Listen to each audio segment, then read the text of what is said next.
வணக்கம். நம்ம சேனலுக்கு தொடர்ந்து ஆதரவளித்து கூட இருக்கும் நல்ல உள்ளங்களுக்கு நன்றி. சப்ஸ்கிரைப் பண்ணி பார்த்து கொஞ்சம் ஊக்கம் கொடுங்க. இப்போ நம்ம பார்க்க போகிறது அண்ணாமலை பல்கலைக்கழக விஷயம். தொடர்ந்து பேசி இருந்தாலும் நிறைய விஷயங்கள் தொடர்ந்து வந்துட்டு இருக்குது. மகளிர் ஆணையம் இதில் வந்திருக்கு. நம்ம ஏற்கனவே சொன்ன மாதிரி ஒரு விஷயம் நம்ம கிளியராக சொன்னோம். இந்த விஷயம் திமுகவுக்கு தலைவலி தான். ஆனால் இந்த யார் அந்த சார் அப்படிங்கிறதுல நமக்கு உடன்பாடு இல்லை. ஏன்னா யார் அந்த சார் அப்படின்னு ஒருவேளை ஒருத்தர் இருந்தால் கண்டிப்பாக திமுக இந்த அளவுக்கு இல்லவே இல்லைன்னு மறுக்காது. காவல்துறை மறுக்குது. ஏன்னா காவல்துறை சொல்கிறத நம்ம கேட்டு தான் ஆகணும். ஏன்னா மகளிர் ஆணையம்ங்கிறது நேராக பிஜேபியால் நியமிக்கப்பட்டது. அவங்க வரும்போது அதை எப்படியும் கண்டுபிடிச்சிருவாங்க. இது திமுக தமிழக அரசுக்கு தெரியாதா? அவங்க அந்த மாதிரிலாம் தப்பு பண்ணுவாங்களா? எதிர்க்கட்சிகள் வேணால் அரசியல் பண்ணலாம். ஆனால் என்னென்னா எப்படி அரசியல் அப்படின்னா, மாணவிக்கு நீதி வேண்டும், இனிமேல் இது தவறு நடக்கக்கூடாது, இந்த தவறுக்கு திமுக தான் பொறுப்பு, அதோடு சேர்த்து ஆளுநரும் பொறுப்பு, இப்படி தான் பேசணும்.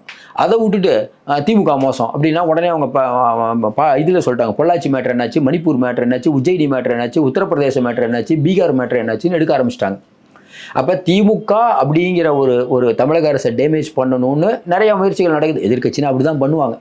ஆளுங்கட்சி தற்காத்துக்கிறதுக்கு சில வேலைகள்லாம் பண்ணுவாங்க, இல்லை மாற்று கருத்து இல்லை. ஆனால் எல்லா ஆட்சியிலையும் இந்த மாதிரி தவறுகள் நடக்கும். திமுக ஆட்சி அப்படின்னு சொன்ன உடனே நம்ம சொன்னோம் கொஞ்சம் கவனக்குறைவாக தாங்க இருக்காங்க. கொஞ்சம் ரொம்ப கவனக்குறைவாக இருக்காங்க. ஆனால் அந்த யார் அந்த சாருங்கிறதுல நமக்கு உடன்பாடு இல்லைன்னோ. இப்போ மகளிர் ஆணையம் சில விஷயங்களை கண்டுபிடிச்சிருக்காங்க அப்படிங்கிற மாதிரி சொல்கிற தகவல் ஆளுநர் மாளிகைக்கு சிக்கல் வருமா?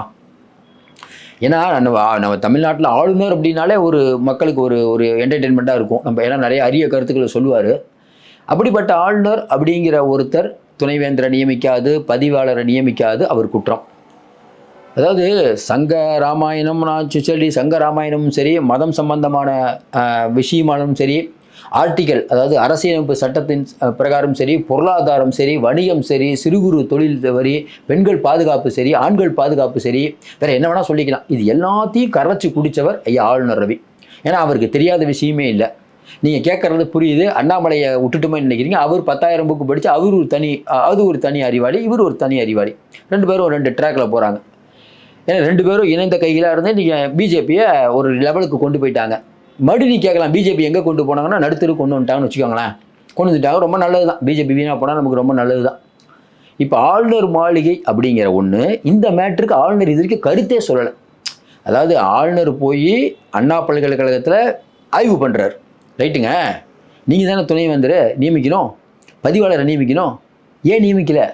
ஏன் பிஜேபி நீ யாரும் இதை கேட்க மாட்டுறாங்க? ஏன் எடப்பாடி பழனிசாமியாக கேட்டேன். நான் ரொம்ப கோவமே திமுக மேலே தப்பா? ஆமாங்க தப்பு. சரிங்க, திமுகவும் தப்பு, ஆளுநரும் தப்பு. ஆளுநருங்கிற பேரை சொல்கிறதுக்கு என்ன இவ்வளோ தயக்கம் உங்களுக்கு? ஆளுநர் இது வரைக்கும் அதை பற்றி ஏதாவது பேசியிருக்காரா? ஏன் பேசலை? இப்போ மகளிர் ஆணையம் வந்திருக்கு. மகளிர் ஆணையம் கண்டுபிடிச்சிரும். இப்போ மகளிர் ஆணையம் சொல்கிறது பிஜேபி நம்பணும்ல? நம்புவாங்க. ஏன்னா மகளிர் ஆணையம் இல்லை. அங்கேருந்து வரக்கூடிய பத்திரிகையில் வந்த செய்தி என்னென்னா, இப்போ இல்லைங்க, அதில் வாட்ஸ்அப் சாட்ஸ், அப்புறம் ஆடியோ, இதெல்லாம் அங்கே பலரை பற்றி, பல ஆடியோக்கள் சிலரை பற்றி அங்கே இருக்கக்கூடிய மாணவிகளே கொடுத்துருக்காங்க. இது மட்டும் இல்லாமல் இன்டர்னல் மார்க்கை வச்சு பண்ணக்கூடிய மிகப்பெரிய ஒரு விஷயம்லாம் நடக்குது. இப்போ நம்ம பார்த்துட்ருக்கோம், நிறையா விஷயங்கள் நம்ம பார்க்குறோம். இன்றைக்கி சமுதாயம் எந்த அளவுக்கு சீரழிஞ்சிருக்கு அப்படிங்கிறது நம்ம சொல்லி தெரிய வேணாம். அதனால் பாதுகாப்பு அப்படிங்கிறது தனக்குத்தானே பாதுகாப்பு இருக்கணும். அதுதான் முக்கியம். வேறு என்ன நம்ம சொல்ல முடியும்? தனி மனித ஒழுக்கம் வேணும். அது இல்லைன்னா நம்ம ஒன்றும் பண்ண முடியாது. ஆனால் இன்றைக்கி நடக்கக்கூடிய விஷயங்கள்லாம் பார்த்திங்கன்னா கையை மீறி போயிட்டுருக்குது. இதை கட்டுப்படுத்த முடியல. டெக்னாலஜி வேறு வேகமாக வளர்ந்துருச்சு. இன்றைக்கி அந்த இன்டர்னல் மார்க்கை வச்சு சில பேர் என்ன பண்ணுறாங்க, வாட்ஸ்அப் சாட்ஸ் அனுப்புனதாகட்டும், ஆடியோ ஆகட்டும், இதெல்லாம் நிறைய பேர் மகளிர் ஆணையத்தில் கொடுத்துருக்காங்களாம். அது மட்டும் இல்லாமல் இது பொறியியல் கல்லூரி டீன் அந்த ஏரியாவில் இருக்காங்களா ஆஃபீஸில், அது வரைக்கும் போகுது குற்றச்சாட்டு.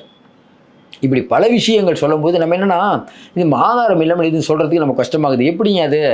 ஆனால் பத்திரிகையில் செய்தி என்னென்னா, இல்லைங்க அந்த மாதிரிலாம் வருது. அப்போ நம்ம என்ன யோசிக்கிறோம், இதுக்கு முன்னாடி நடக்கலையான நிறைய இடத்துல நடந்துருக்குது. அப்போ அதாவது பல நாள் திருடன் ஒரு நாள் அகப்படுவ மாதிரி நிறைய தடவை நடந்துட்டு இருக்குது.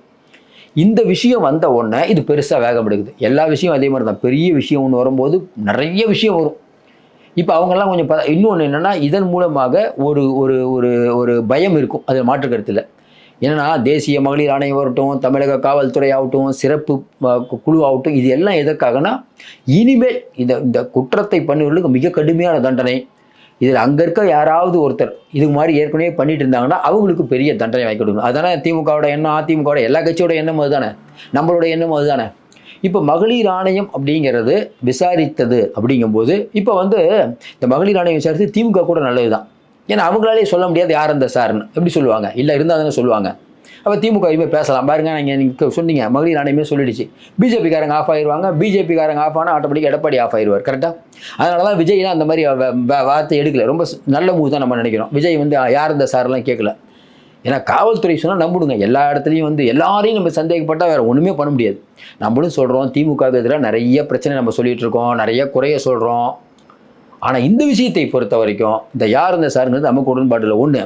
இப்போ மகளிர் ஆணையம் நிறைய விஷயத்த வஞ்சிருக்காங்க. அது ஏகப்பட்ட பேர் மேலே பிரச்சனைகள்லாம் வரும். அது இனிமேல் வரக்கூடிய நாட்களில் தெரியும். இந்த அளவுக்கு தைரியமாக நிறைய பேர் கம்ப்ளைண்ட் கொடுக்கும் போதே தெரியுது பெண்கள் விழித்து கொண்டார்கள். இது ஓரளவுக்கு நல்லதும் கூட. ஆனால் கடுமையான தண்டனை கொடுத்தால்தான் இதை வந்து சரி செய்ய முடியும். திமுக இதை எப்படி சமாளிக்கிறதுன்னு தெரியாமல் முதல்ல ரொம்ப திணறி போனாங்க. ரொம்ப திணறி போயிட்டாங்க. அவர் ஒன்று சொல்கிறாங்க, கோர்ட்டு வந்து என்னங்க இந்த மாதிரிலாம் பண்ணுறீங்க, காவல்துறையினர் மட்டும் மாவு கட்டு ஏன் போடல, வரவங்களுக்கெல்லாம் மாவு கட்டு போட்டு விட்றீங்க, இன்னொன்று இது வந்து கண்டுபிடித்து விட்டோங்கிறீங்க, கண்டுபிடித்ததே பெரிய சாதனையா, நீங்கள் முதலே அதை தடுத்திருக்க வேண்டாமா, பல கேள்விகள் கேட்டிருக்காங்க. அதெல்லாம் மாற்று கருத்தெல்லாம் இல்லை. அதனால் எல்லோருக்கும் ஒரே ஒரு எண்ணம் என்னென்னா, நமக்கு இதுக்கு மேலே இது மாதிரி நடக்கக்கூடாது அப்படிங்கிறதுல எல்லாரும் அது வரைக்கும் நமக்கு சந்தோஷம். மறுபடியும் சொல்கிறோம், இன்றைக்கி இருக்கக்கூடிய சூழ்நிலையில் இந்த மகளிர் ஆணையம் அப்படிங்கிறது உள்ளே வந்தது நல்லது. அவர்கள் சில விஷயங்கள் கண்டுபிடிச்சா விரைவில் வெளிச்சத்துக்கு வரும். மீண்டும் சந்திப்போம். நன்றி, வணக்கம்.